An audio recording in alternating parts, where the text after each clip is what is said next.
I drank all my tea. All right. And it's live, guys. Says that we are live as of 12 seconds. So look at us. Live as of 12 seconds. Hello, everyone. Uh-oh, someone has... Yep. Turn off whatever you have going there. But hi, everyone. This is the NunPub Feedback Frenzy. I'm Rachel Blasky from White Wizard Games. And then we have all of these other amazing panelists and judges. Debbie, why don't you introduce us to you? Hi, I'm Debbie Moynihan from White Wizard Games. I'm the CEO of White Wizard Games. I wear a lot of hats at the company. I started doing primarily marketing and business planning, and now pretty much everything that the designers don't want to work on, which so covers a lot of things. And my background, just as background, is traditional business, corporate America. I was in high tech. I was an executive before, so that gives you a little context about me. But I've been doing just board games for many years now. Very excited to see your games today. Awesome. Ben, tell us who you are. Hi, I'm Ben Harkins, Floodgate Games. Excited to sponsor the Feedback Frenzy. A little bit about Floodgate. We're best known for the game Sagrada, and we love making games that create everlasting experiences through gaming. I'm really excited to see your games today, and can't wait to give some feedback and hopefully be nice. We'll see. Absolutely. And then Emma. I'm gonna be nice. My name is Emma Larkins. I'm a board game designer, also host of the podcast Ludology. I do board game news for Gen Con through Table Takes, and I also run a playtest group, digital playtest group, the Seattle Tabletop Game Designers Discord. We are not just Seattle, we are international now, but every week I playtest games and seeing a lot of cool stuff from a lot of new designers, so I'm excited to see some of that tonight. Awesome. A little bit about me. I work for White Wizard Games, working in their channel marketing, but I also do a industry talk show on Facebook Live every Friday called You're Invited, where we talk to other entrepreneurs, or it's my co-host Julia Hearn from Greenbrier Games that we sit and chat about things that it takes to run a tabletop company. And so I know Debbie and I have been on a panel like this before, and she is definitely the nice one. Don't worry, guys. And we also have Emma, who is going to be super, super sweet. I can tell already. And I'm going to try really hard not to be mean. We're going to see how Ben does with this. He's wild card. The wild card. Is he going to be a Randy? Is he going to be a Paula? We'll just find out soon. But the idea of this is that it's a Shark Tank kind of thing where we're going to bring these designers on and they're going to pitch us, and we're going to just let them know how it goes. We aren't going to sign anything right off the bat like Shark Tank itself, but we're going to have lots to say. Don't worry. So it looks like we have, I think, 8 lucky, unlucky, however you want to look at, designers that are coming to chat with us this evening. And I think that our first is going to be Nathan Long. So he will pop in here. Hello, Nathan. Hello. Welcome. Hello. And yeah, why don't you go ahead and tell us a little bit about yourself here, and if you have any links for like sell sheets or anything that you would like us to see, go ahead and pop that into the private chat so we can take a look, and then give us your best shot. I forgot all that stuff. Okay, cool. My name is Nathan Long. I am the senior writer at In Exile Entertainment, which is a computer game company. But when I'm not doing computer games, I love board games, and I got one for you here. Awesome. Great. Well, that's great. So what should I do? Should I share my screen? Well, is that what you have for us for part of your pitch? I mean, it's always great to see your face at the same time. So let us know. Well, why don't I show it to you on Tabletop Simulator, and then I'll come back. Okay, sounds good. I think if he does share screen, we'll see his face and his screen, but I could be wrong. Cool. See the share screen button on the bottom there? Yep. Yeah, that's some next level technology. I'm excited. I know. We'll see. Okay. Oh, hang on. Yep, our tech is saying that that'll work. Your entire screen share.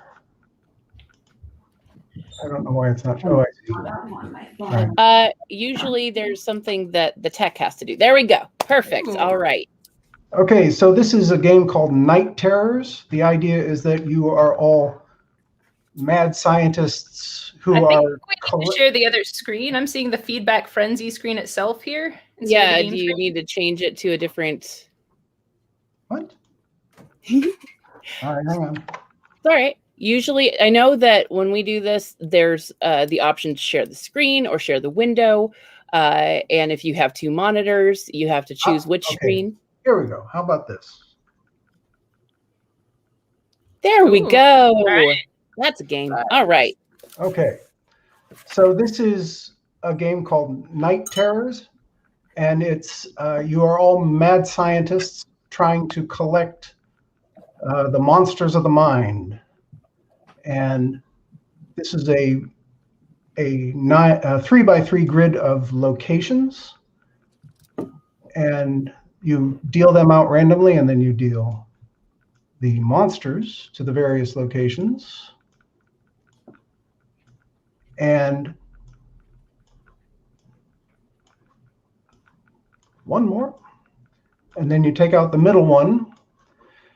And the way that you get these monsters is you move these pawns around the board. So you have, each player has 2 moves that they can make. So you could go 1, 2, or you could move the white one once and the black one once, or you can also move the monsters, the terrors, orthogonally into any empty space. Once you have moved, oops, excuse me,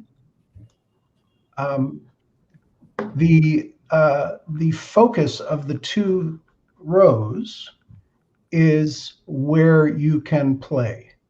So once you have made your move, you can do one of 2 things. If you have any of these keys and weapons, you can attack a monster and capture it. But to get those, you need to take things from the locations. So if you see here in the bottom right corner, it says take the red key or the gray dagger. So you would collect your tokens from each location. You can take 1 for free, or if you want to take 1 of each or 2 of 1, you would have to spend a sanity. And these are the sanity tokens. And the idea is that you're trying to collect these monsters and stay sane while you're doing it. So when you collect enough tokens and you land on a different space, let's say, then you would need the green key and the blue dagger to collect the Sleepwalker. If you get the Sleepwalker, he has a power. They all have a power, and you can spend more sanity to do those powers. So the first person to get 3 of the terrors wins the game. If you lose all your sanity, you lose a turn, and then get 2 sanity back the next turn. The third thing that you can do on your turn is you can ask the monster in the location that you are at to attack another player. So if some other player had one of the blue tokens and I was focused on the Sleepwalker, I could say, you have to lose one of your blue tokens because the monster is attacking you. If you don't have if you don't want to lose your tokens, you can lose a sanity instead. But eventually, you'll get to a point where you can't do that without losing a turn. So each turn, you take two moves and one action, and you just keep going until someone gets 3 monsters. That's pretty much all the rules of the game. Okay. Can you tell us some of the stats of the game, like how many players and how long it takes? Oh, And sure. It's a 2 or 3 player game. I think it's best at 2, but you can play it at 3. It takes roughly 30 minutes. okay. Could you give an example of one of the powers that's on the back of one of the monster cards? Sure.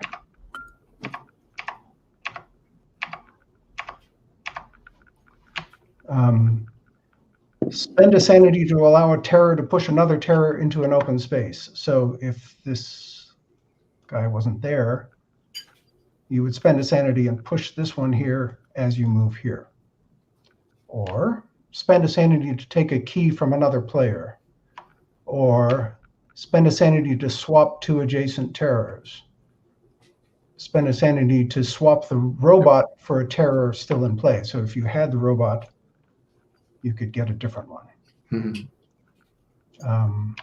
Spend a sanity and both moves to allow a terror to move through a terror to an open space. In other words, if this space was open, you could spend a sanity to slip ghostily through. Spend a sanity to allow a terror to move diagonally, and spend a sanity to take another sanity from another player. So basically, sacrifice play. And so do you have does each player have a standee and they're moving around the board? And where do you start? No, there's no, the players share these pawns. Okay. So you are moving around the board. You're moving the pawns around the board, 1 or 2 spaces, and moving the monsters around the board. You could, if there's enough space for a monster to move twice, they could, like that. But part of the game is positioning, is leaving your opponent, leaving the pawns in a position at the end of your turn that your opponent can't do anything, or can't achieve their goal. So are the pawns representing like people sleeping, having these night terrors, or? I would say that they are your assistants, Okay. your Igors. Interesting. And in the rules, I call them the hunters. So there's a day hunter and a night hunter. Okay. And you always move the pawns always move clockwise, but the monsters move in any direction they want as long as there's an open space. Well, if you have that all finished up, why don't we go ahead and ask the judges for some feedback? Emma? I had one more question. Yeah. Okay. So what has been the feedback or a comment that you've received so far from people who've seen this game? So a lot of people have said, wow, it's a lot thinkier than I expected it to be. Because it's like there's a lot to consider in those 2 moves. There was a lot of I originally had a different icon for each weapon and for each key, and I had a lot of people going, geez, that's confusing, I don't know what's what, I don't know. But now it doesn't pass the colorblind test, so I'm a little worried about that. What else? Okay. Sometimes even in the 2-player game, sometimes it does go longer than 30 minutes. So. Okay. Ben, do you have anything that's, jumping out? Yeah, it's neat. It looks like a neat puzzle. I like the theme that's behind each of the monsters and how what they allow you to do feeds into the theme of what character or what sort of tropey monster they are. I feel like it may, having not played, of course, run into some issues with a little bit of too much chaos where I'm trying to collect the right combination of things, but the ability for the monsters to move around changes those combinations on me. Yes. So I feel like that might be a sharp edge, especially on the 3-player game. But all in all, it looks like a cool puzzle game that has a little bit of a story behind it and some neat theme behind the abilities on the cards. Yes, thank you. I'm looking forward to when I can get some actual art in there instead of crap I put together. I mean, we all start somewhere. Don't worry. Anything that you have, Deb? Yeah, I would just say, like, in general, like when you started out your pitch, because when we give feedback on here, it's not just about the game, it's also like how you pitch to publishers. So you gave a quick description of the theme and I was immediately intrigued because I struggle with night terrors, like very bad night terrors. And I was like, oh, I love this theme. So I love the theme. I would have loved a quick description of the gameplay and the length of play so I could say, okay, is this something that White Wizard Games would make? We tend to make games that are on the shorter gameplay side and light to medium complexity. So just sort of like a quick intro to how the game plays. And then I'd also really like to see a turn flow, and you really, really should try to, when you are pitching your game to publishers, get them engaged and play through a couple turns. Because I think looking at it sounds really cool, but I can't really tell. And we don't have time tonight to actually play through a couple turns to see like how awesome would this be. So I would, encourage you to get people to play with you and run through some turns. Cause I think I can't get a full feel for it without, but it sounds really cool. The theme sounds really cool. The art, it doesn't matter if it's fancy art. It's totally fine that it's basic art. The contrast it was hard to see the images. So maybe a little bit more contrast, like even just black on white background. But like for me, I don't know about everyone else, but I had trouble seeing it on the Tabletop Simulator because right now everyone's sort of demoing on Tabletop Simulator and digitally. Just think about that and try out different ways to just try to make your art easier to see online. Mm-hmm. Right. Yeah, but I think that for me, it's definitely presentation is I lose interest pretty quickly when it's just a consistent like explanation without it's like inflection and showing the passion that you have for the game. And I wouldn't go into so many specifics. If you can get it all out there in like a minute with the gameplay and kind of explain that part, I think that I would stay engaged. So definitely work on smoothing that out. And for a first time, I know that you said backstage this was your first outing. Congratulations on being here. You did great. And I know that everybody here is rooting for you, and you've got lots of people who can give you tips. So I wish you all the best and good luck. Great. Thank you. Awesome. So next we have John, who is a bit more seasoned. He says that he's smooth, but he folds under pressure. So let's do this. Hi, my name is John Dubois, and I'm here today to show you Striking Flint, which is a 1 to 5 player cooperative game about the Flint sit-down strikes of the 1936 and 1937. In this game, 5 players are all working together as different committees in the Union. There's the Women's Emergency Brigade, the United War Veterans of Flint, the Rank and File Workers, the Congress of Industrial Organizations, and the Socialists, all trying to occupy these gray factory spaces and stay there long enough for the corporation to make concessions and come to the negotiating table. On your turn, you're going to take one of the 5 actions listed on your card. You can occupy, which places a worker in one of the factory spaces. You can picket, which places the worker in one of the white street spaces. You can move the worker from one space to another. You can take an action to resist one of the strike breakers in the board and remove it from play. Or you can rest, returning some of your exhaustion to the supply so that you can take more actions later. After that, you're going to move a number of spaces on the time tracker equal to your current exhaustion. And if you cross the space on the calendar matching your player piece, you are going to roll the die, and the factory might get to do some things. Like in this case, add more strike breakers, or possibly even remove workers, or add more exhaustion to your character. You are able to win if all of the players' time track tokens make it past this concession token. You lose if you run out of exhaustion, if the board gets flooded with strike breakers, or if the company is able to kick all of your workers out of the factory spaces. To make things even more interesting, there are event cards, which give you scenarios that affect gameplay in some way. This one in particular adds extra strike breakers, whatever money strike breakers are added to the board.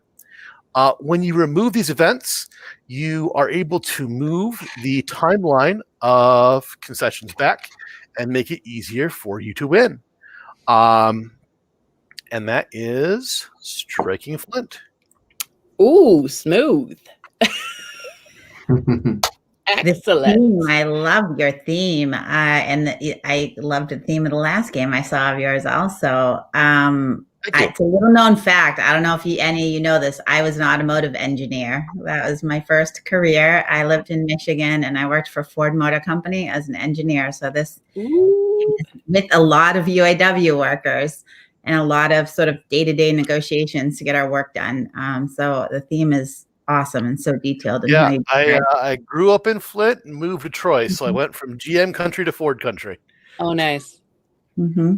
Nice. That's great. So, and I don't know if you guys saw that in the private chat, we have a sell sheet that he had put together. So that was really great. I love being able to see the components, all because, you know, as a publisher, we need to take a look at what is going into this game. It gives you immediate, you know, dollar signs in your head as to what you're making, and this is good to see. What do you guys think?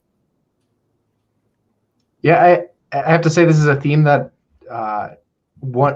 that I wouldn't have guessed would exist for a board game. But, Oh, it's cool. definitely exploring some interesting territory, and I loved how you, on the event cards at least, I saw a little factoid at the bottom of the one that you showed. So clearly, this is something that seems important to you, and the educational aspect of it is really neat to see throughout the game. And all of the actions that you said, I could see the theme throughout them, like the tension behind the strikers and the factory and such. You can, that really seems to come through really, really well there. And I love the, like, end game condition and everything, trying to make it to the concession. That all seems really solid. Each of the event cards actually comes out of the headline comes out of the newspaper, local paper, from the time of the strike, and so it is pulled from historical references. And then the flavor text at the bottom is just kind of a description of what happened, because the paper was a bit GM slanted, and so that kind of edge from the headline, I kind of softened it with the description at the bottom.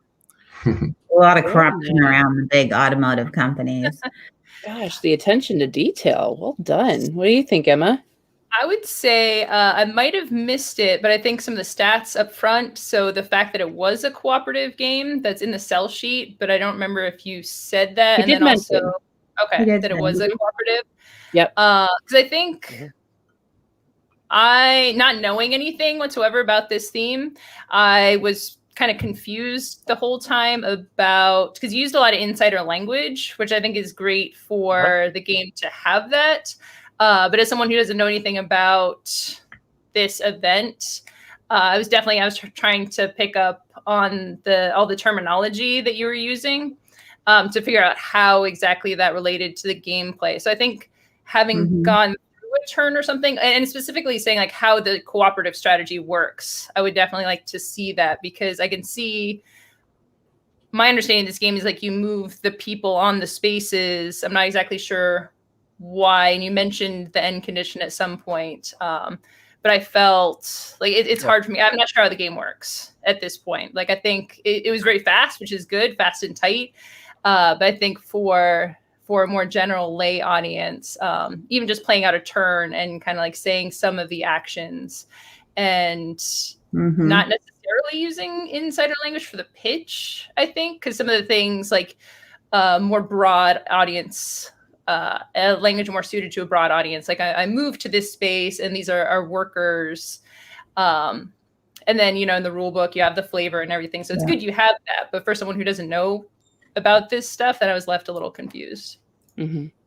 I think that's really good feedback. I just had one quick comment on the title. So when I saw in the backstage that your title was Striking Flint, I assumed this was going to be a game about building fires. Right. So I am familiar with Flint, Michigan and the strikes and, sort of the whole UAW thing. So while I think it's like an interesting, use of the words, I think it's important in the title for people to know, okay, this is about manufacturing and union workers and sort of the tension there. So I'm not sure what the right title would be, but I would caution you on the title because that title to a lot of people will mean building fires. I don't know, but maybe there's a double entendre there with the aesthetic of the game. Yeah. I like he was going for it. Yeah. I like the wordplay. I do like the wordplay. And on the sell sheet, it says that it was a finalist for the Cardboard Edison. And so tell me about some of the feedback that you got from that. So some of the feedback that I got from Cardboard Edison was related to some of the game flow not being quite what it had to be. The event cards came out a little more slowly and affected the players a little more heavily. But when the players were able to get through the event quickly, another event didn't come up until quite a few turns later. And so there was kind of this gap where the players had not only a pretty easy experience, but also an experience that wasn't terribly interesting. And so that was kind of a big barrier for the game. Since then, I've kind of reworked the event deck and made it so that both a new event comes out immediately after the previous one's done, and there's also a benefit to having an event complete besides this bad thing doesn't happen, which is the concession moves earlier, so it's easier to win. John, with it being a cooperative game, what have you done to prevent or at least mitigate quarterbacking that often happens in cooperative games? I have not done much to prevent quarterbacking. There is one event that stops players from verbally communicating, but my perspective on cooperative games is that to a large extent, quarterbacking is a table dynamic issue more than a game design issue, and I cannot fix the players at the table. And there are some games where that's just, maybe this isn't a great game for that particular group. And if I try to design a game for everybody, I'm going to disappoint everyone in some way as well. Okay. Well, and also, you end up with some great solo play. There's a huge market for solo gaming at this point. So that's something that we can take a look at. Anything else, guys? Yeah, I think for a lot of protections that are put in place for cooperative games, people kind of go around them. I know Pandemic, at least the way I was taught those plays, you technically have the cards in your hand, but we just always put up all our cards face up in front of us so that we can share that information. So I think as a designer, it's good to recognize that, am I putting something in that really contributes to gameplay, or am I putting something in to stop a problem that's more frustrating than useful? Mm-hmm. Okay. We got some good comments too that are coming out. Like Daryl's saying that his fix on quarterback games is just don't play co-ops with jerks. So there you go. It's problem solved. I think it was Daryl. I think Daryl's the one that brought me around to that perspective. Yeah, I mean, that's fair. I do like the fact that if you have the asymmetric pieces, that usually will kind of negate a quarterback. But in this situation, it's just not applicable. So thank you so much. You did amazing. I am a huge fan anyway. So there you go. Look, I'm being nice, guys. I want to play fast, John. Awesome. All right. So now what do we have here? We have Liz coming in next. Hello, Liz. Oh, and you're muted still. So go ahead and hit that. There you go. Thank you. Hi. Hi. My name is Liz, as you already know. What I'll be discussing today is my party game Tangent. So let me go ahead and share the screen and make sure I know which one gets shared. Did you have any links for us in the private chat for like sell sheets or anything? I do not. Okay. Okay, there we go. Let me get things in order. Okay, so Tangent is a party game for 4 to 9 players. Ooh. Ideally, the age range for this is going, let me actually present versus other. Ideally, the age range for this one's going to be 14 to older, and it's going to run for about 30 to 60 minutes. So getting into the components to kind of give you an overview of what's happening. This game really started about watching other people play and seeing what the different demographics were going towards if they were playing more party games or more social. So the idea was to really bring something together that would not necessarily make everyone friends, but definitely have some commonalities that the individuals that were just there for a casual time, those that would be casual gamers or those that would have their laptops in the corner for hours on end could really still enjoy. So ideally, it would be when we would meet. So back in the olden times is actually when it takes place. But as for the components, there's going to be 100 experience cards. These are going to give vague descriptions about a story of what you will then draw as your identity. Each of these cards are also including helpful tips to really get you interested in that drawing. And then there are going to be 24 fortune cards. So these are going to share exactly how they went. So from ranging never doing that again to your mom is still talking about it to everyone. They just add a bit more context to those cards. Of course, there's going to be 9 markers and 12 whiteboards in each of them, depending on how many players are going to be utilized. 3 of these would be in the center to use shared, and then 9 reference cards for people to just have on hand. Overview and gameplay. So players are going to be drawing their experience and fortune cards, and then they'll be drawing that item, using it for an inspiration. There's going to be keywords on that card that they can utilize, and then sharing it with the crowd. So there's kind of a pitchception thing going on of I'm pitching a pitch game. So there we go. The storytelling is really where it's at. So these 100 cards are just basic words on page, and it's really going to be the individual and the artist that's really going to be accompanying these and creating identities for themselves or their accomplishments or blunders if their card tells them that. It's really where the storyteller is able to bring the visuals and narratives together to account for players' own communication habits. So as I was playing my own games, I was more comfortable with drawing an image or more comfortable with sharing about an image. So it really allows kind of a middle ground in that, and it allows a lot of different communication habits to really show. As you get more involved in the game, you go on tangents. So that is where that comes along. After everyone has shared and drawn their own image, everyone votes simultaneously for their favorite pitch by giving the cards to their preferred storytellers, and then those are kept secret for later use. The players will then use that at the end of that round to work on the community boards, which are the additional whiteboards that are just floating on the table. They will receive these and have at the end to draw all the items. In the basic version, there's the alternative in larger groups to go ahead and mitigate the time for these. And then these are going to be how the individuals and how the storytellers came to meet one another. So if the individual is someone well known for creating plane mittens to keep planes warm during the winter, it's going to be a discussion of how that individual ended up meeting a person who created an island all for dogs. And at the very end of this, the shared storyboards will be used to tell exactly how everyone met. And then the individual who received the most votes, as determined by the number of cards given to them, is going to be the victor. In essence, this is Tangent. It's a box with a pile of words, but players are the ones that are going to be giving it imagery and connecting through shared narratives. All right. And is this, I'm curious, how many times have you pitched this before? This is the first. Ah, well, okay. So mine right off the bat here, I knew stats, I knew components, and I knew gameplay, like boom, boom, boom. I like that. Big problem. I still have no idea what any of the cards say. I have no idea what your experiences are. I have no idea what your fortunes say.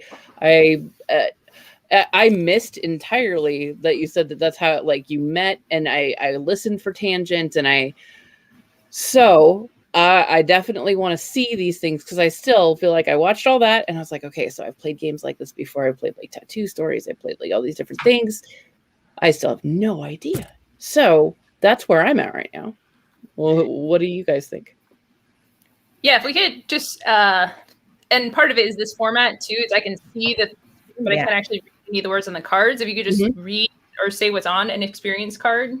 Yeah, Yeah. give us a I couple. think you should give Rachel something that she has to make up a story about, so Oh Lord. you'll feel for how it plays. And I'm not joking. Actually, like, so we did a feedback frenzy, or maybe it was called a Shark Tank. I'm not sure, but one of these sessions before, and a party game was pitched, and they actually ran through a turn with the panel, and it was super helpful because we had to.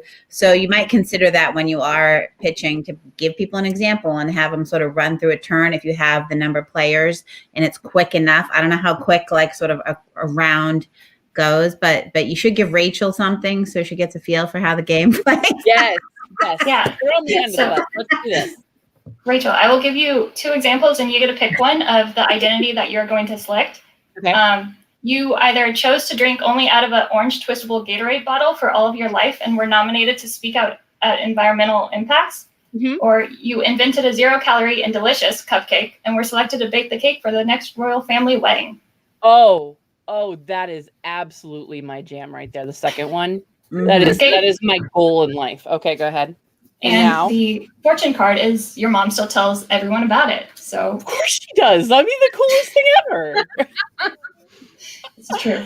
Okay, So you there we would go. take a minute, draw the item, and then it's kind of a lost in translation as you're reading the card, drawing the card, and then you develop your own sense, especially if it was a bad card. So alternatives is, how did it go? It went fine. You say as you try to ignore the sadness that you feel inside. So it's really creating this narrative in your head that you're then sharing with individuals and drawing in that and then sharing your pitch again. Nice. See, that sold it for me. What do you think, Ben? Yeah, I really liked it as part of your pitch. I think I was able to track what was going on, but it would have been very helpful to see some up close examples of the cards, especially with the drawings that you have in the example. So that was helpful right at the end. But I loved that part of your pitch was the story of how the game came to be, especially for a game that's about telling stories. That was really nice to hear as part of that. I feel like having, again, not played the game, I feel like there might be a little bit of a concern with a game where players sort of take on an identity, but you still have winners and losers in what's ultimately a game to just create a shared experience. I think there might be some tensions there with, is it a game? Is it an activity? How much do I invest personally if I'm putting sort of a winning or losing at stake? I've had a similar sort of issue with something like that with a game that I published a while ago. So it's kind of something I'm a little more aware of as a publisher as well. So that's it's a live and- and learn moment. I guess the other thing too is I wasn't quite sure either on where tangent quite comes in. Yeah. It felt like maybe that would have been an aspect of like the stories build off of each other or something to that effect. And I just didn't see anything quite like that. But maybe it's in there and we just missed it. Emma? Yeah. I would say I like that you have a slideshow. It's pretty non-typical for the board game industry, but very typical in other industries. And seeing this, I think we could use this, especially since a lot of the pitches are digital now. I think it's a great tool to keep your mind organized and your presentation organized. And especially if you're a person who speaks a lot better, when you have something to refer to, almost like notes for every part of the pitch, I think it can be a great way to reduce stress for someone doing that. That being said, I think there's a lot of great practices for a slideshow, like just breaking. I think this could have been like 12 or more slides, especially with like a big, huge close up of the card and of the steps of the game. Because I think, like other people have mentioned, I'm still pretty vague on how the game works. My understanding is that you get a card and you draw your experience of this, and then you swap, and then you do like a cooperative story, which is probably not exactly how the game works. And I think if you broke it step by step and had a slide for each one, like what happens first? I get my card and it's a picture of a card. And then next slide, what happens next? I draw a picture and really just walk through a step at a time. Then it would be a lot more clear to me how the gameplay works. Wow, so lots of good stuff coming back. And again, this is your first time. Well done. I mean, Cheers. That was a great pitch. that was really good. I felt like it was very organized. I can tell that you put a lot of work into it, and the crowd that's watching, they liked there's the magic moment. So well done. And thanks for coming on. That was really great. Thank you. All right, so we have looks like Nick is next. Hey, that's you. Yes. Hi, welcome. Hello. We were talking plumbing. Oh, I mean, that's cool. That's cool. So what do you got here? So this is a Moby. It's a family-oriented choose your path game. It's geared towards kids that have kind of grown out of their early games, like any of the roll and move games. Mousetrap or any of the sequence, but they're not yet able to play Settlers of Catan or Ticket to Ride. So it's for those folks or those kids that want a little challenge, but not too much. So it's, as you can see, it's multi-tiered. The tiers rotate. Could the producer zoom in on that one window so we can see it a little bit better? I don't know if everyone else can see it. I can't figure out what you're seeing. So, Deb, I think we've seen this one before. I see all the speakers, but whoever's behind the scenes, they can Berger, help us out. If you double click on just their window, we could zoom in on them, or there's a way I think to do it. We could see the components a little bit better. That would be awesome. That'd be way cool. But keep talking, and maybe they'll figure it out. Go ahead. No, you're good. Well, we can do it with tech. Go ahead. Gameplay is it's for 2 to 6 players, 4+. Average game time is 10 minutes or so. Basic gameplay, you have 3 cards, and they either have a number on it or they have there's special cards, which would give you a command like this one says, move a player to the nearest waterfall. But the general gameplay is you play a card and then you would move however many spaces that is. And then if you wind up at the base of the ladder, you go up the ladder. If you're at the base of another ladder, you go up that ladder. It's designed so that to get up to the first tier is fairly easy, but it gets more and more difficult the higher up you get. And there are more waterfalls and more chances to go down the higher up you get. So you're kind of playing in between the second and the top tier. Special cards are, move to the nearest waterfall, switch places with another player. We wanted to make a game where you won on your merits, not by, say, punishing other kids. So, we thought about the rule where, like, if you land on the same space as someone else, you would send them down to the bottom. And you can do that. Once you buy it, you can make whatever rule you want. But we thought that it'd be best to win on your merit and on your gameplay, as opposed to kind of punishing other kids, so to speak. Mm-hmm. When all is said and done, each tier nests inside the other one, so it fits nicely in the box. We're both engineers, so it's actually designed so that it can be made out of a single sheet of chipboard. And I think that's just about it. Okay. Did you cover where, like, how you're moving? Is there cards or... there, look, now you're big. Great. Yay. There we go. Well done. Right. So there's the next deck of cards that gets dealt out. Each player gets three cards. You get to choose which card you're going to play, and that's part of the strategy of the game, whether you're going to play a number card or one of the special cards or rotate a tier. So that's part of the choice.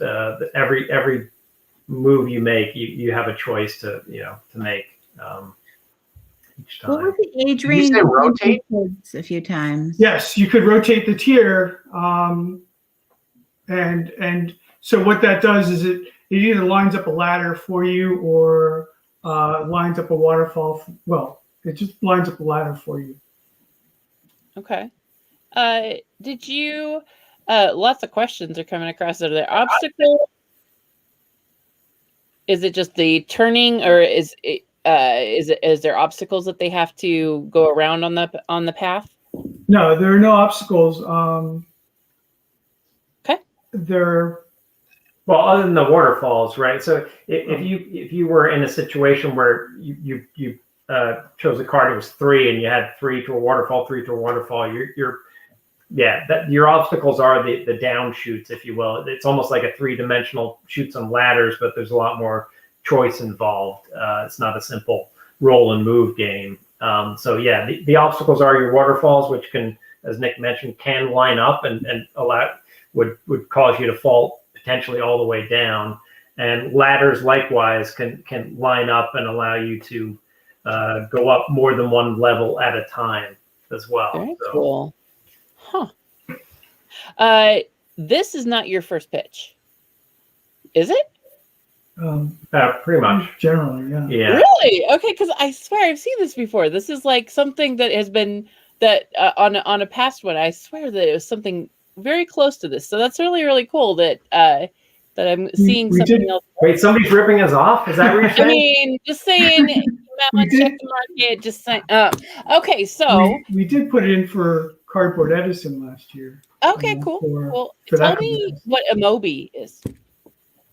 Oh, it's just so myself and Bruce and the guy that did the artwork, we all have 2 kids, and so the first initial of all the kids' names spell out Amobi. So. Aww. Okay, that's awesome. Okay, Emma. I was muted the whole time. Yes. Yes. So you said the age was 4+. What age children have you tested with? We brought into a classroom with first graders. You mentioned some of the cards have numbers on them and some have powers on them or abilities on them. Yeah, so you have number cards, and then you have there's 8 special cards. They would say move a player to the nearest ladder, or switch places with another player, or draw 2 cards, play 1. Roll the die, move the number of spaces indicated on the die. That's one of our latest ones. Yeah, okay. Originally it was actually a kind of a roll and move game with just 1 die, and then some of the feedback we got was it's a little too simple. So we added the cards and the ability to choose from 3 cards in your hand to give the player much more, a better dynamic in the game and being able to really choose what they want to do. Yeah. First off, I love that you start with your target audience and a very specific target audience. I think way too many game designers don't even consider who the game is for. So not only an age range, but you also had a specific category within that age range. I would say reading comprehension on cards is definitely higher than 4+. I think the one thing to consider when you're aging, it's kind of the highest age who would typically play this game. Like you might have a 4-year-old who could play this, but on average it will be a 6-year-old, and it might even be aged up to like 8+ in general. I have a card game that's pretty simple text on cards, but it's still 10+ because some of the mechanics, but also just reading cards without assistance. And one thing you should consider too is like this is generally not a game. Like a 4+ game should be a game that 4-year-olds can just play with each other for the most part, or teach to each other.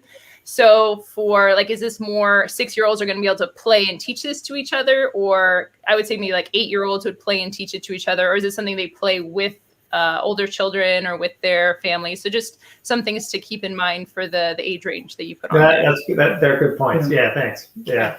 I had a question about that. So I have a lot of kids, and usually in playing with our families, when you go to a classroom, everyone's the same age. So it's, fair playing. But generally when kids are playing, they're playing with their siblings, and there's usually 1 to 2 year age difference. So how do you accommodate that? You said that like the person who wins is going to be based on their merit. But if in my family, you always know that like one player is going to be stronger than the other player. Have you thought about that? Like, especially if you're targeting a younger group, like, that can be a problem when the young person always wants to win. I feel like I might change the rules on this to make it cooperative if I were playing it with like my 6-year-old and older kids, but I'm not sure because it's always hard in these pitches to like kind of really understand how the game plays. But I guess that's something I would tell you to think about. And that generally when people are playing with their own kids, can be a wide age range and skill range. Yeah, and so our kids are kind of varied in age, and they've played a lot, sometimes the youngest one wins, and sometimes the oldest one wins. It depends on the cards that you're dealt, and there's a lot of luck. Yeah, well, there's some luck, and there's also decisions to be made. You're kind of always kind of looking around and seeing which way to go. And that always was a big appeal too. Ben? I mean, I think aesthetically it looks fantastic. Yeah. And if I put that on my table, my 6-year-old would be like, she wants to play a lot of games I put on the table that are not appropriate for her. So it'd be fantastic to have a game of sort of this production quality that was made for a younger age group, because I find that there's not a lot of games made for the younger age kids that have really cool components, other than sort of roll and move kind of things or cutesy, right. It's a lot of the same themes repeated over and over.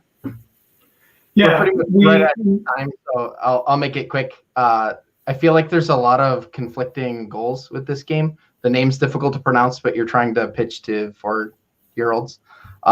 We've got a really great table presence, but a pretty relatively simple gameplay. It looks like the game promises a little more than it sounds like it delivers on, which might be misalignment for more gamery gamers if they look at this and then are kind of let down when it's way more on the roll and move tip than it is otherwise. And then as a publisher, I look at this and I look at a very expensive game to manufacture that has to be under a price point that makes sense to buy for 6-year-olds.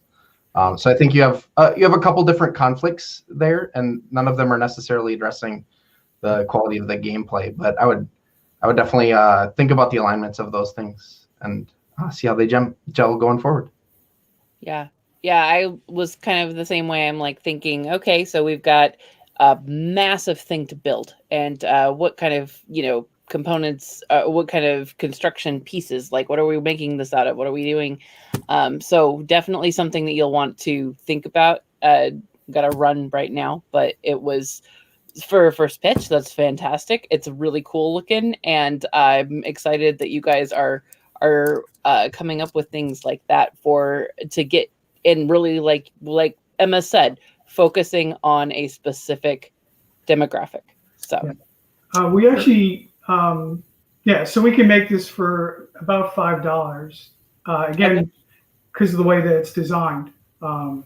It's all out of one piece of card. Yeah, we've done the prototypes have been laser cut, but they can obviously be die punched in quantity. So points well taken. But yeah, as Nick mentioned, we are both engineers, and as far as the cost goes, we've been able to really make this design such as very cost effective, actually.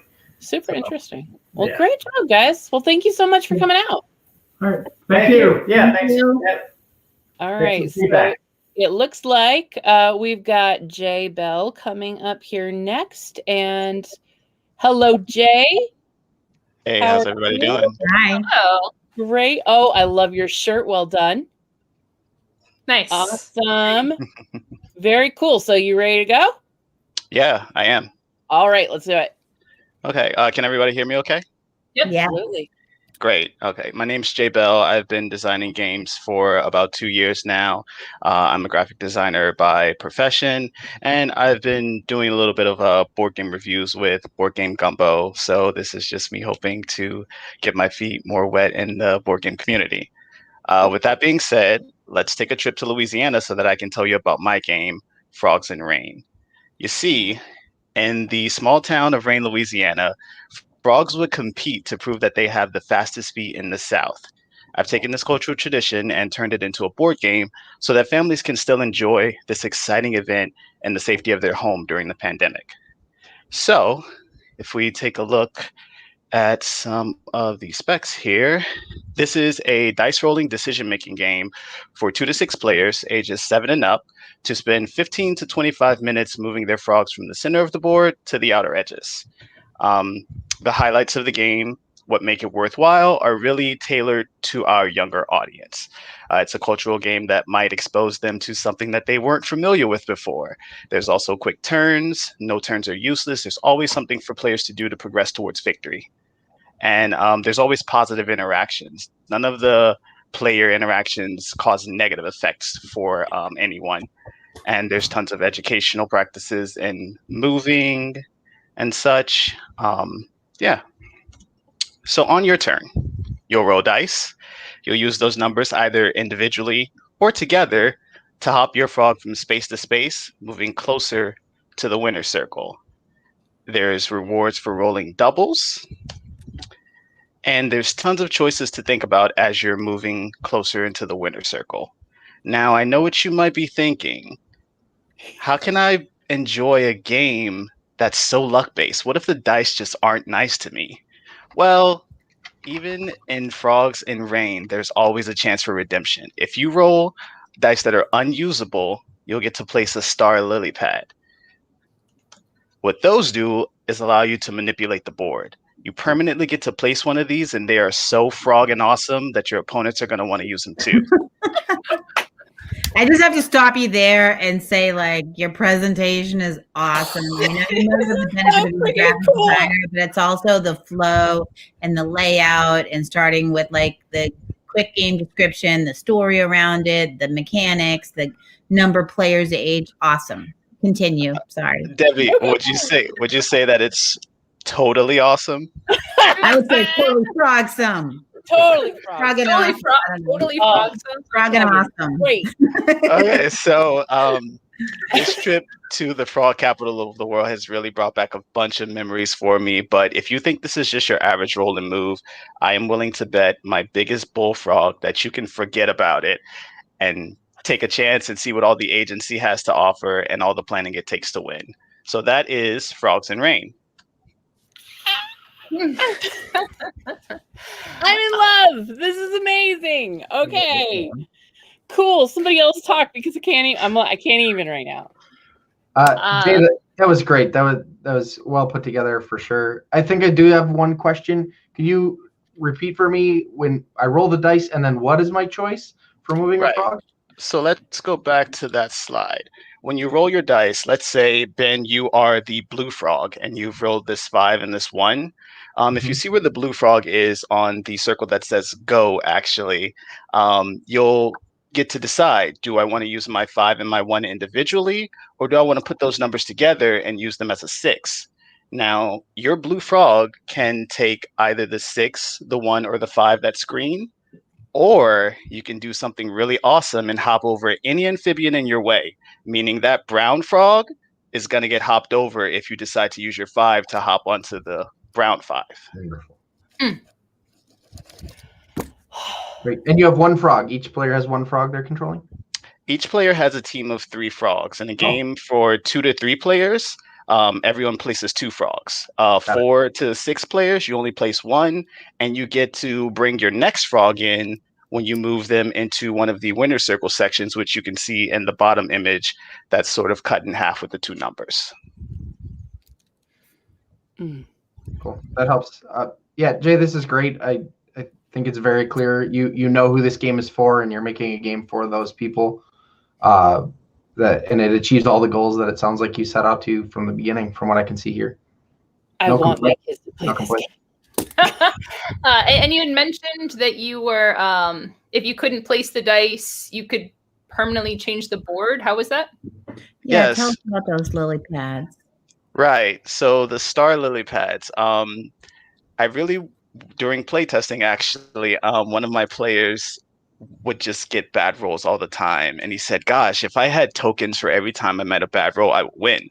And so we talked about it a little bit more. And actually, Beth Sobel said, you know what, Jay, maybe you should think about giving players a token to use in the game when they have a bad roll. And I thought, that's perfect. They can place it on the board.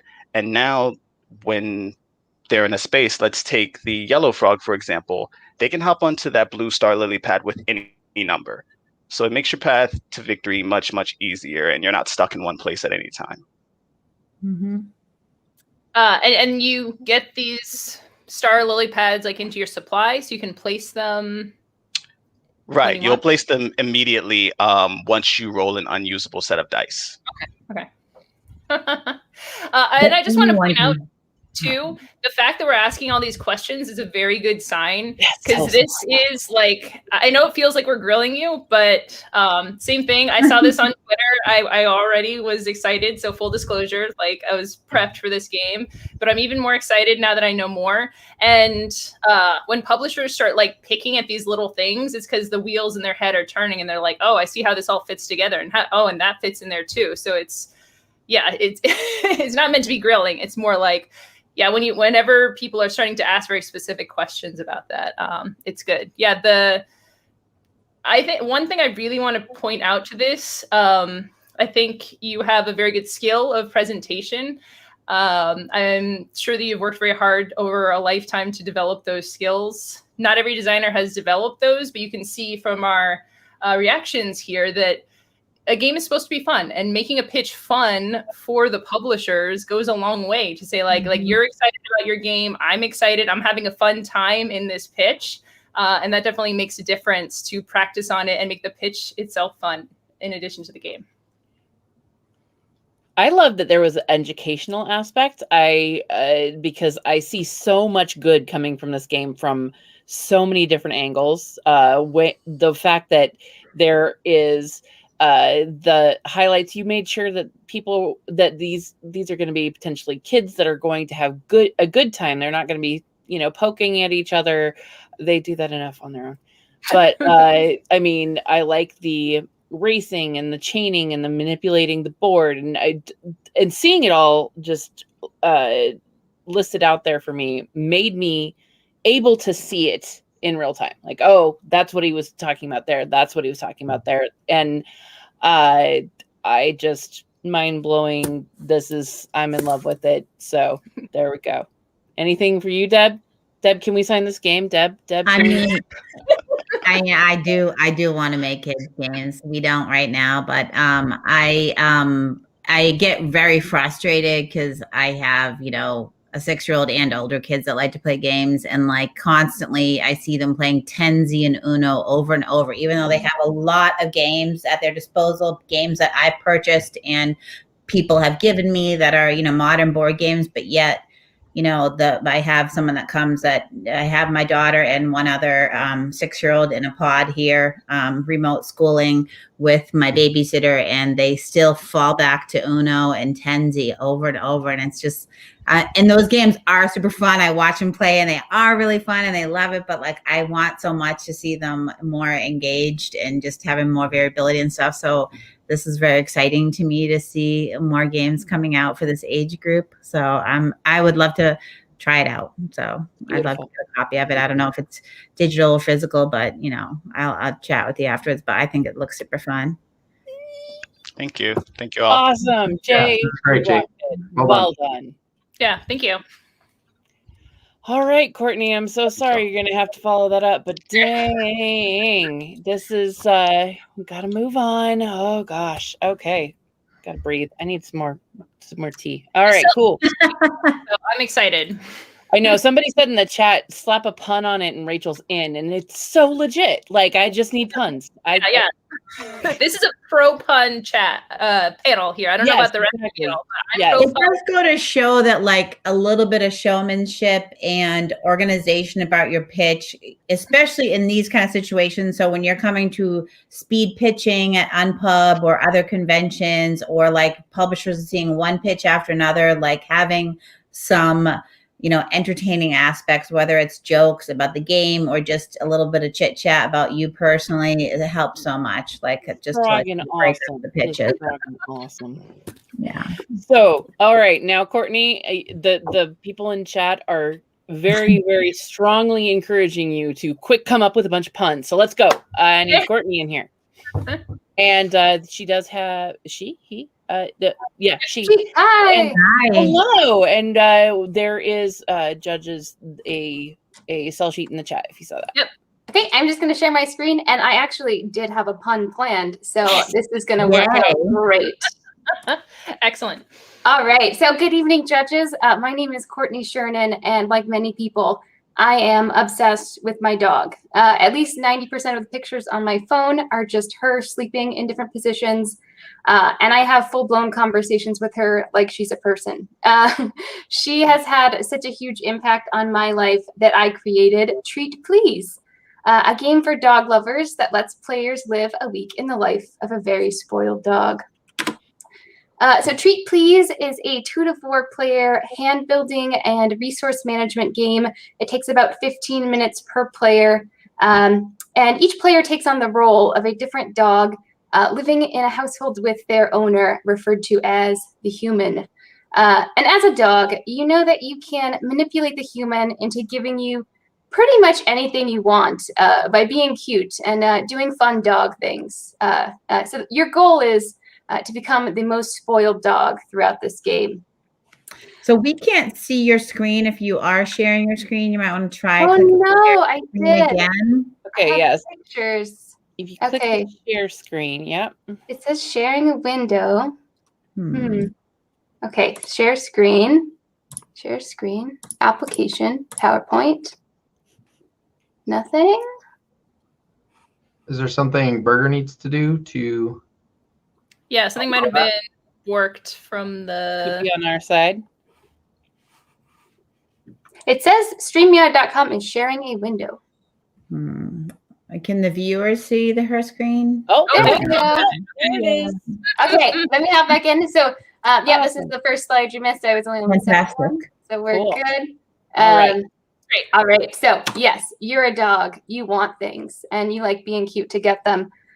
So, throughout the game, each player is going to play behavior cards like boop the human with your snoot or lick the human's hand to gain attention from the human.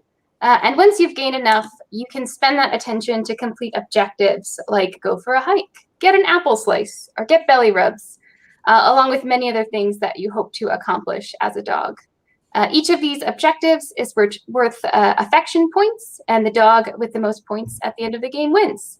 And there's also bonuses that get awarded at the end of the game based on the different types of objectives that you complete. So there are currently 5 different dogs that you can play as, each with their own unique personality. Trixie, for example, is a sassy lady who you will often find hanging out in the kitchen, trying to lick some crumbs off the floor, sneak some carrots from the fridge when the human goes for a snack. Each dog starts with 4 behavior cards, with 2 of them being unique to their specific character. So Trixie, for example, she starts with Sploot and stare longingly at the fridge, which gives her a bonus towards food type objectives. Her absolute favorite, ones like be fed an early dinner or get a toy filled with peanut butter. So the game is broken out into 7 rounds, with each round representing 1 day of the week. So at the beginning of each round, players will flip the next weekday or weekend card to see what the human is up to and how that affects them. The first 5 rounds are weekdays, where you may see things like the human is on a video call with the option to appear in the background and make their coworkers jealous. The human is putting away laundry, where you have the option to run away with a sock. Or the human is sitting by the fireplace, all equipped with dog inner monologues like, my rump is nice and toasty. The last 2 rounds of the game are weekends, and it's the weekend. You've got lots more time and opportunities for activities with the human, where you may see things like the human is going on a road trip with the dogs, or the human is taking the dogs to visit family. So during your turn, you're able to play 2 behaviors. And you also have the ability to learn new behaviors, like the ones shown in this row of cards here. Each behavior card available for purchase, they are purchased using dog bones, which is a currency in the game. And each card is unique and has, many have special effects that allow players to embark on different strategies towards becoming the most spoiled dog. I refer to this game as a hand building game rather than a deck builder because you only have your hand and discard pile to work with rather than having a deck that you're routinely drawing from. So as you on your turn can learn new behaviors, you get to grow your hand and expand your options of different abilities you're able to play. You play these cards and they go to your discard. And then you, as a player, have to decide when you would like to recollect all of the cards from your discard pile, which requires using up one of the behaviors on your turn to do so in what is called taking a nap. Treat Please is inspired by the real life Trixie here. You might be able to see here. I don't know. And she has just brought so much love into my life. And my favorite aspect of play testing with people online has been hearing people, talk about their dogs, brag about their dogs, share pictures in chats, and seeing complete strangers form these connections over their shared love of their dogs. And that's really my goal for this game, is to encourage players to reminisce about all the things they love, all the quirky things about the dogs in their lives. So with that, thank you so much for your time. And I'd love to hear any feedback or questions that you have. Smooth. Let me go back to see y'all so I can, okay, back to the video. Oh, cool. How do you get your dog into the game? Asking for my friend. I'm also in love with my dog. Nice. What kind of dog do you have? We have 2 Pomskis with plans to breed Pomskis. Oh, goodness. Adorable. Yeah. No, no current plan yet, but I definitely maybe someday people have that. But not kidding. I have made my dog into a game before, so like I'm in love with this idea too. I love the shared social aspect of it, and I think it's a great theme for that reason because, as you know, if you go to dog parks, you just can make a best friend like in 5 minutes. If you meet someone, you're in sync with your dogs, and your dogs like each other, you just chat each other up and get to know each other right away, and it's really cool. So I love that.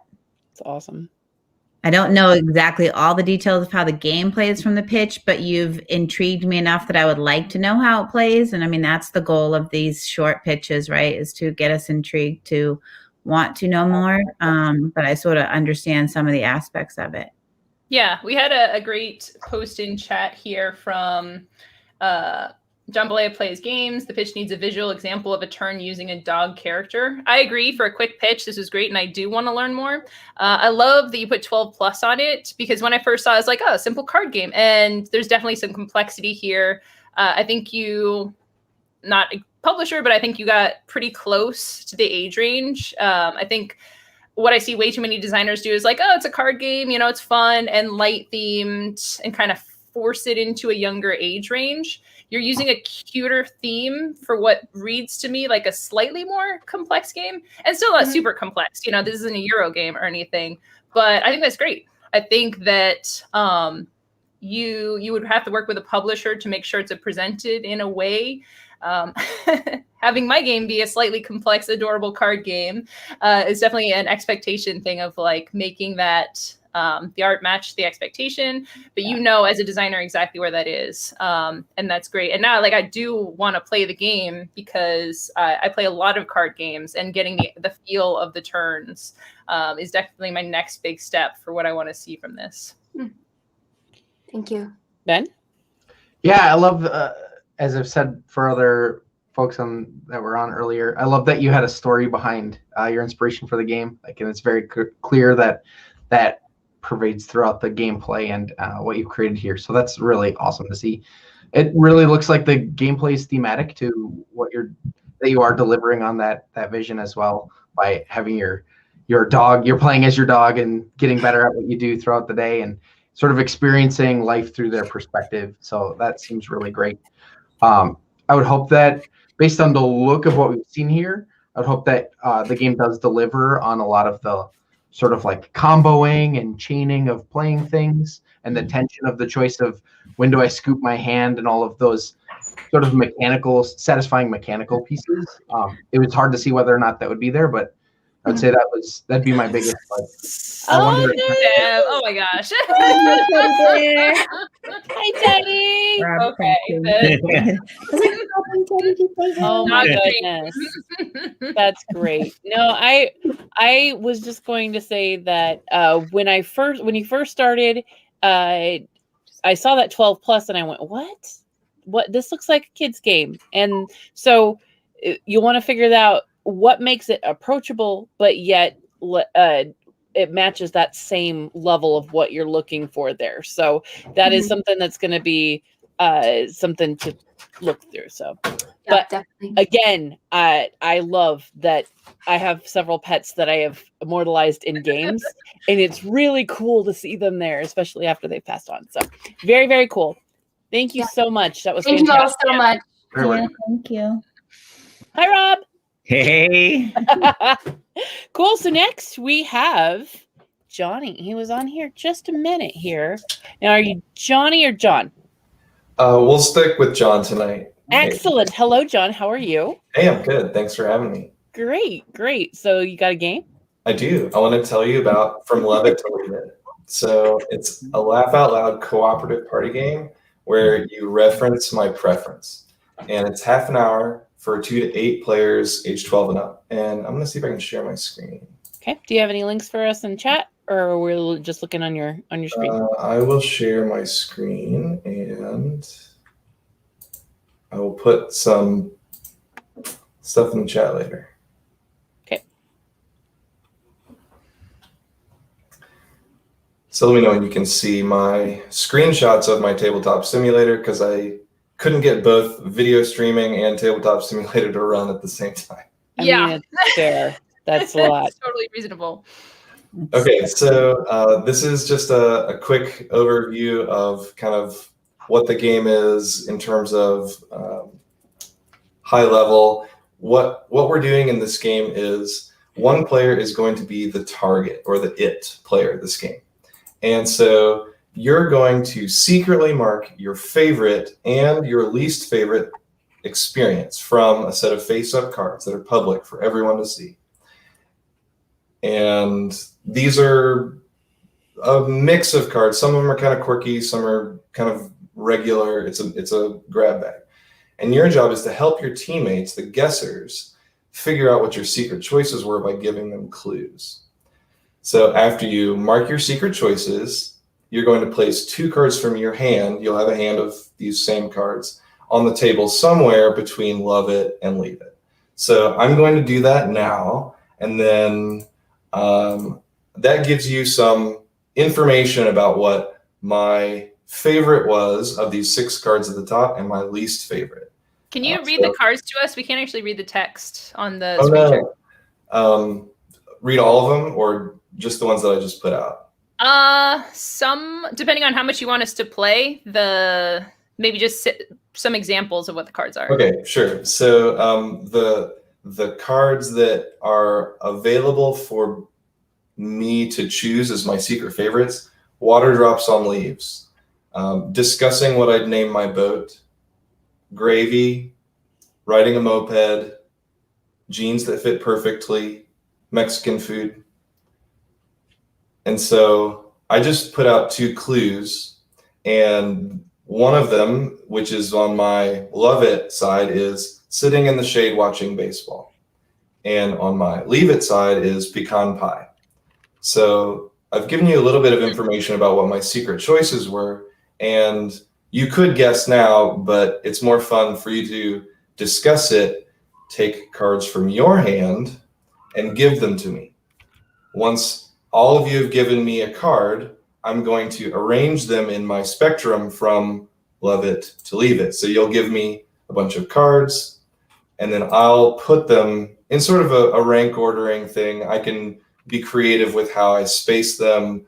And then you've now got a new spectrum of information about what my secret choices were.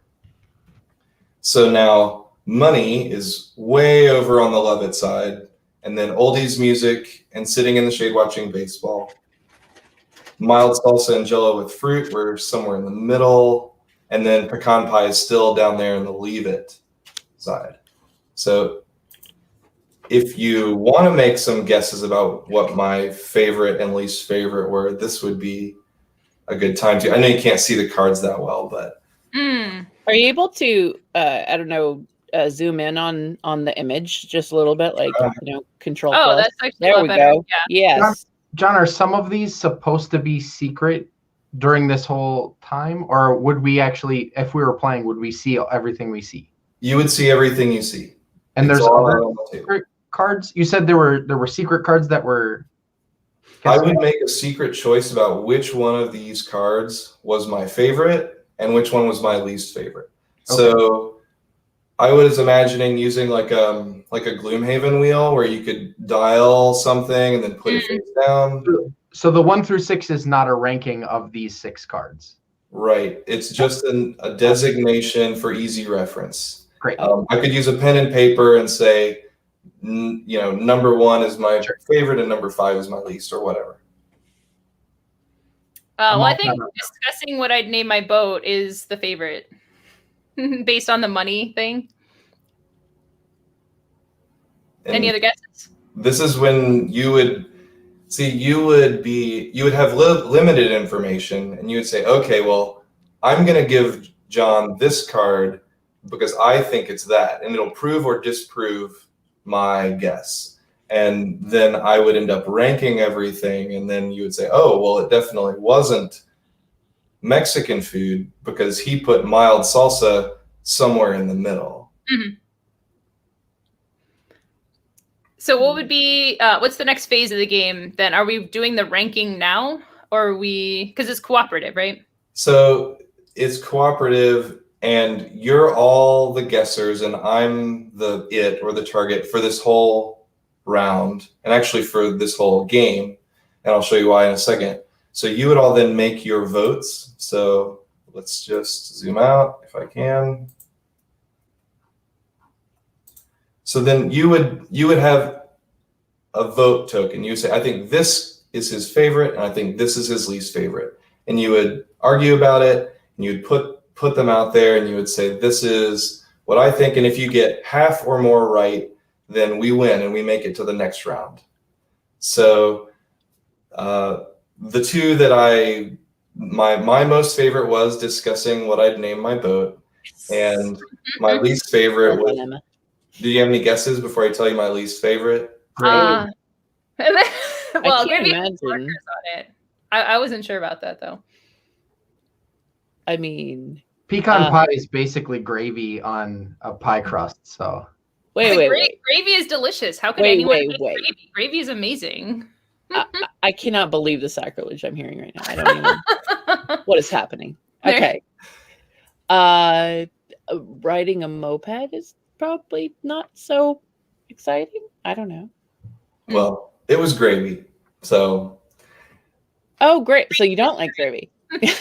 Well, I do actually like gravy, but I like these other things better. So I had to pick my least favorite of the thing. That's fair. Yeah. So we would then remove the 2 things that I had chosen and add 2 to replace them and 2 more. So then it gets harder each round. There's a bit of an escalation. And if the group can't guess more than half correctly, then the game is over. And you play again with somebody as the target or the it, or you just play something else, play till you're done, kind of like Apples to Apples or Cards Against Humanity. But the best part of this game is feeling clever when somebody correctly interprets that connection that you were trying to make. Though listening to arguments about why you really love narwhals is almost as fun. I really love narwhals. I know.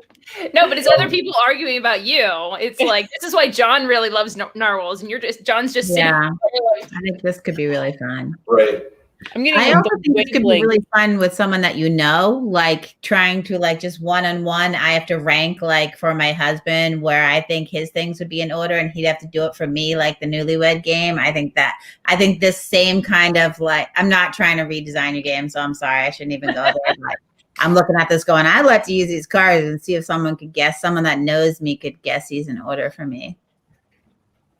And Yeah, what I've tried to do is, it's already fun for people you know. What I've tried to do is make it fun for people who you don't know. Yeah. And I think the way that I'm doing this, I think it works, is by keeping the same person the target the whole game. As you're removing cards and adding more, you're building context and you're building a shared language, and you get more and more information about the person, even if you know nothing about them from the beginning, because you know what they loved already and what they didn't love already, and you know what they ranked and what they didn't rank. And so I think it actually does work fairly well for people you just sat down with at a con or at a board game night. So. Well, that's cool. I'm definitely getting like a wavelength Dixit kind of vibe. And I think that one of my favorite past experiences of a party game was playing Just One with a bunch of people I didn't know. And like what you're saying, that shared context that you build, people started to see kind of what clues I would, what references I would give. And it made for great conversation. And the fact that you're taking that into account with the design is a really good sign. Yeah, this also has a very interesting angle of a personal, almost intimate vibe to it.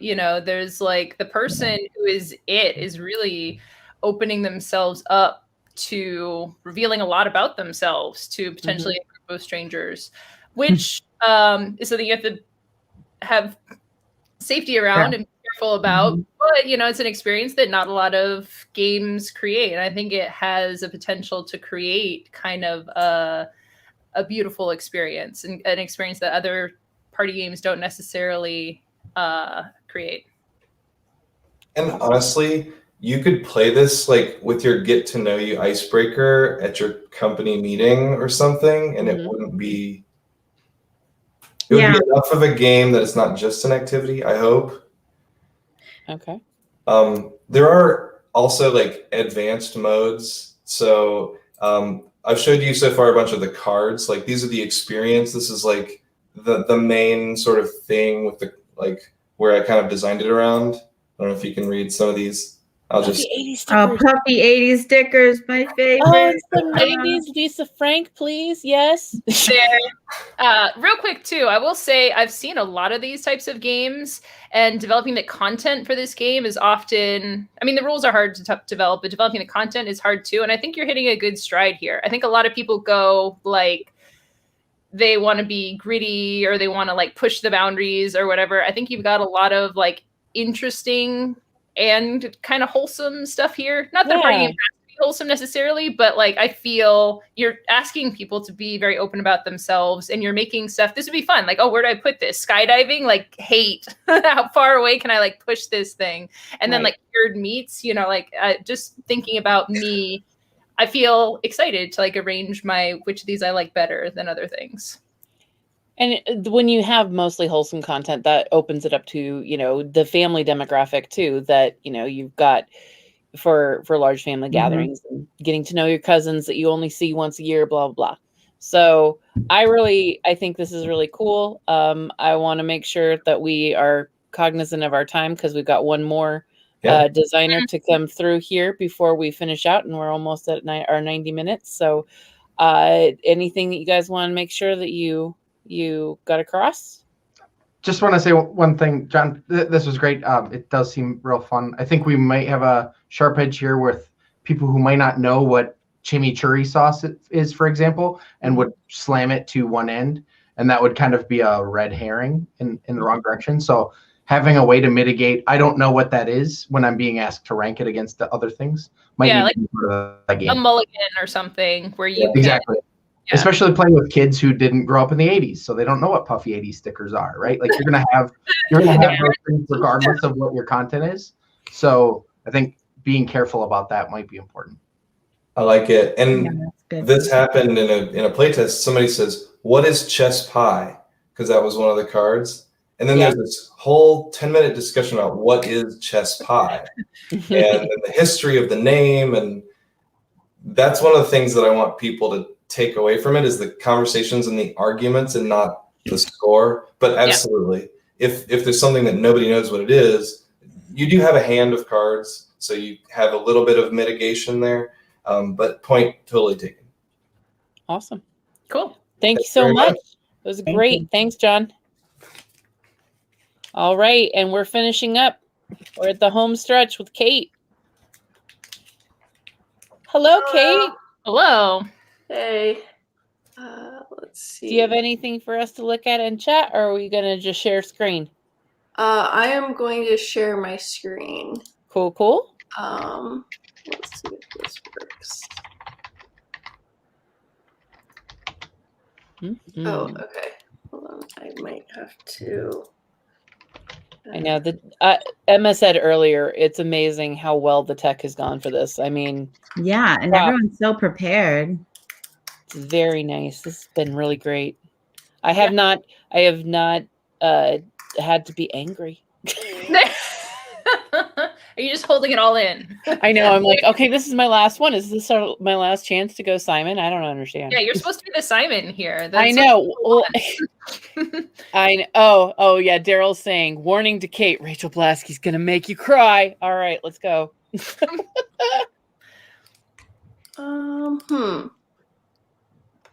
Wait, I can't figure this out. I'm sorry. That's okay. So I'm guessing you're clicking share screen on yours, and you're trying to choose what the screen or the trying window. To say,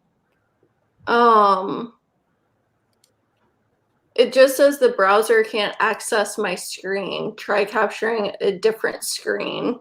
Oh, and you're working off of one monitor or two? I'm working off of one monitor. Oh. Deb, you've done it from your laptop. Do you have any ideas as to what could be an issue? You clicked on the share screen. I know the producer behind the scenes sounds like he's creating like different panes and stuff. So it might be just a moment before he. Right. Well, and he said that it might be the issue that she's got the one screen. Well, I mean, yeah, I'm trying to think.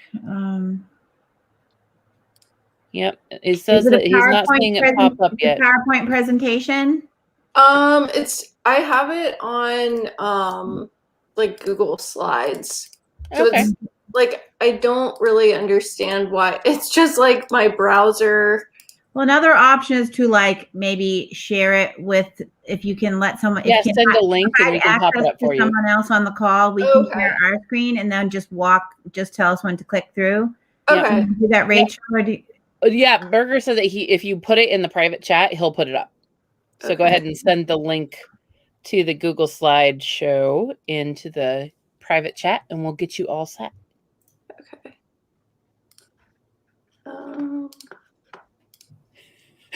I love our chat today. We're like, where's the IT guy?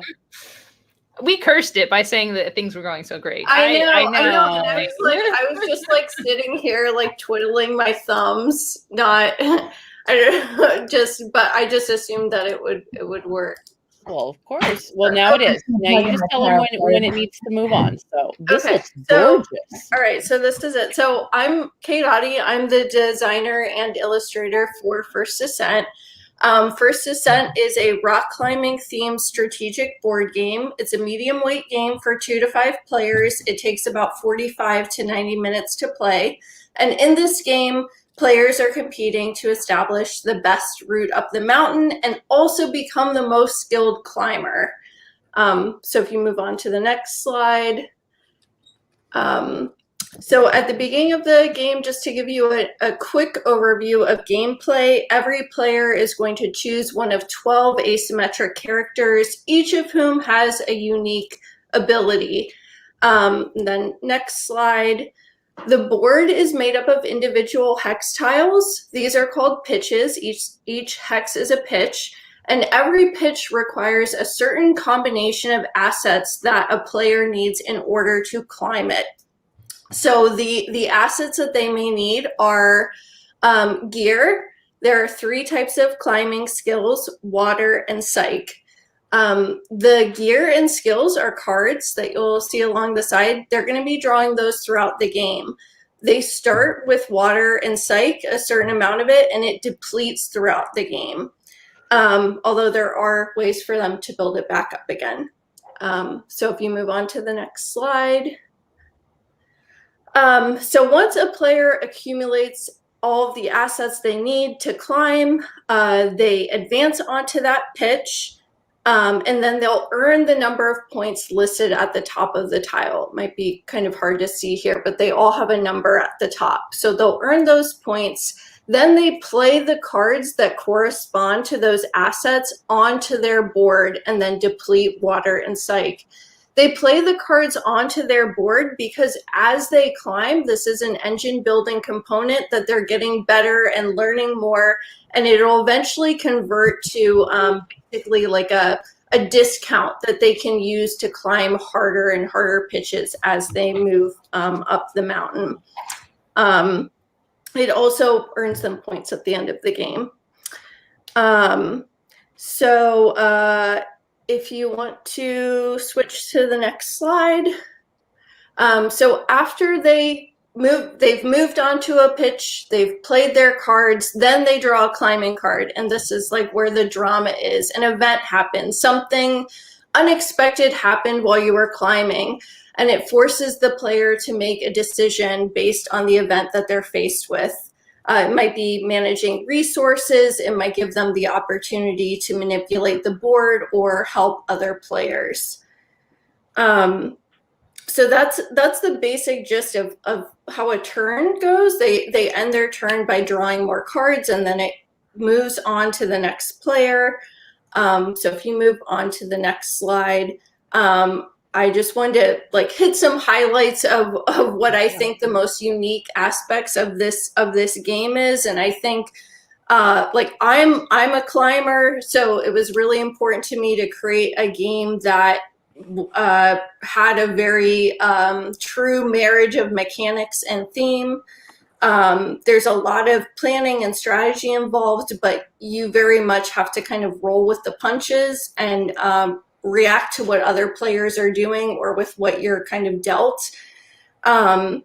It's also not directly antagonistic. You could kind of soft block other players or make it a little bit more difficult, but it's not directly competitive.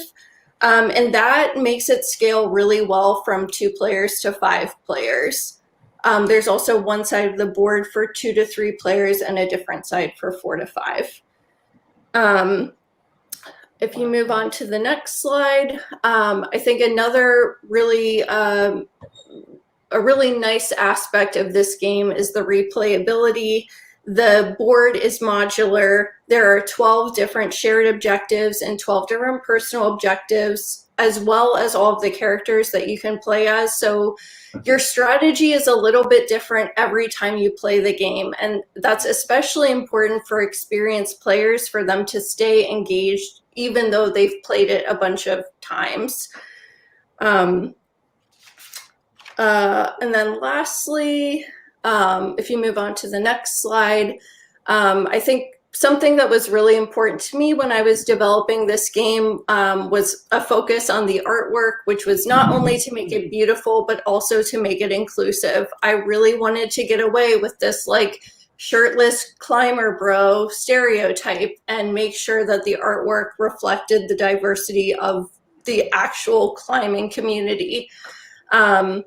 So if you move on to the next slide, it was just really important to me to have a really wide range of people represented in the game. And there are over 100 custom illustrations, which people have often cited as being a major draw to the game. So I have one more slide. Just in closing, That is First Ascent. So I hope someday you can play along and we can see who will establish the greatest First Ascent. Wow, this is polished. Okay, well, is this where I'm supposed to cry or yell or what's like? Okay. Yeah, lay it out. Okay, so Ben, this makes me think of you, like because you guys have Bosk, you guys have all these other. I don't know, like this is. What do you think? Yeah, this is great. You said it for me in your pitch, where this looks like a perfect marriage of how the mechanics tie into the theme of what's going on here. I'm a rather large person, so climbing a mountain face has never quite been for me in the cards for me, but it looks amazing, and it's always been a thing I've been fascinated with, so that looks really cool. Could you I think you maybe went over it, but do I have it right that the victory condition is basically whoever scores the most points by achieving their objectives and climbing the point values of each face or each pitch? And so yeah, so if we go back a few slides to the overview of the board, you actually have a certain number of ropes. So everyone has 7 ropes, and that's like, how far they can climb, and that triggers the end of the game. So it's not really like a race to the top. It really is about like in the amount of time that I have, the amount of rope that I have, how can I plot out the best route given like all of these variables. And you said soft blocking as in can only one player traverse each pitch? Is that correct? So only one, like there's also meeples, like where you're currently climbing is marked by your meeple, and only one meeple can be on a pitch at a time. If you climb it after someone, so you leave like a little rope behind, if you climb a pitch after someone, it's worth fewer points, but it's also easier to climb. So you want to try to get up there a little faster. Some of the climbing cards also allow you to like make a pitch harder for someone. Yeah. So. Wow. I love the choice that was in the event cards. I'm sorry if I have the wrong name, but that seemed really great, where there's sort of random events that you can shape to the experience. Seems like a lot of flavor there, and especially the ones where it's like, do I get a little or do I give everyone, including myself, a lot? That breeze though. Yeah, looks like really interesting choices and a great. I think that's a great use of randomness in a game that looks like it's really tactical otherwise. So, Yeah. I just want to say I just love people using their personal backgrounds to explore Yes. things we haven't seen before. I don't think I've ever seen a rock climbing game, and that's what I want. Like, I'll show my whole face here. Like, no more trading in the Mediterranean. That's not what I want. I want weaving games. I want knitting games. I want rock climbing games, and at a variety of difficulty levels too. I think you've, I think fairly complex. Like for my typical preferred gameplay, maybe a little more complex that I would play, but that's great too. Like easy rock climbing games and then hard rock climbing games. You can have a million games just within the rock climbing genre, right? So I love that you're doing that and having a personal knowledge to, what's great about that is it will speak to rock climbers, but it will speak to me who knows a little, but not too much about rock climbing. Like I'll see the flavor in there. And especially the flavor just, you don't need to understand the rock climbing moves to get the game. I think that's the difference with integrating flavor very effectively, but it's just there as an addition. So you're kind of learning something as you play, which I really like. I think that unique theming definitely opens board games to a variety of different communities. Crossing over into other hobbies is amazing. Deb, we have like 20 seconds. Do you have anything that you can throw in really quick? I just love, because you know the community, like the non-antagonistic aspect of it, because I rock climb, and like the rock climbing community is like so amazing. Like when you go and you're a beginner, I got somewhat advanced when I was younger, and then now I'm back into it with our kids, and like these super advanced climbers are like so awesome to our kids who are struggling to do the most basic things. And it's just such a collaborative community. So I think it's fantastic that you're doing a game based on your passion, that you like really get the rock climb, and you could probably sell these in the whole rock gym community as well. Like they always have little retail areas as well. So I'm excited about this game. This has been amazing. I am just really excited about how this whole night has gone. There hasn't been anything that I could really get mad at, and so now I'm kind of sad about that. But so you're Kate, mad you you didn't did- get mad. I know I'm mad I didn't get mad, but hey, we had an amazing panel tonight. Thank you so much, Kate. Ben, you sponsored this. Way to go. This is really cool to get everybody out and doing this. Emma, you're an amazing designer, and I'm so glad that I got to be on a panel with you again. Deb, I love you anyway. And I'm Rachel. And Everyone. everybody Thanks everyone really, for the really quick. comments. Yes, The comments have been fabulous. Oh yeah, thanks to the That was chat awesome. too. Yeah.